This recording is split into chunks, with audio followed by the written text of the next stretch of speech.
Whoa. How do I plan to keep my grandmother's legacy alive? That's an interesting question.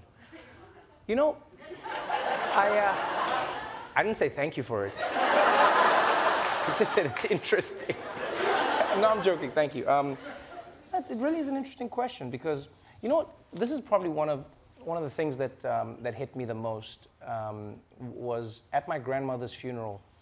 They, you know, so obviously her funeral was in South Africa, and it was really small, and I was happy about it. It was intimate.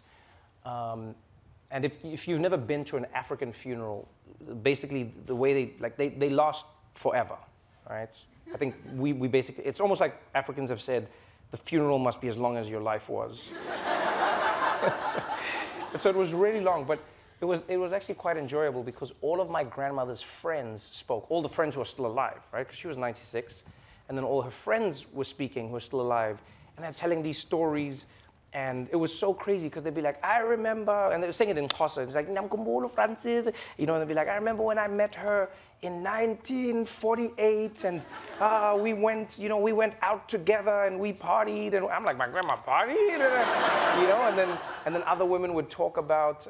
One of my favorite stories was one of her neighbors talking about how my grandmother would always open her house to all the women in the community who needed it. You know, so some women who were being abused would go live with her, and then I didn't know these things about my gran. You know, I didn't know who was living there or was. I didn't know what their stories were as a kid. I'd see people, but I didn't. You know, I'm a child. I'm not going to be walking up to people and be like, "What's your issue?"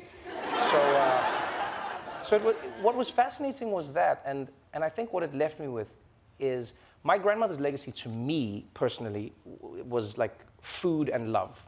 That's to me.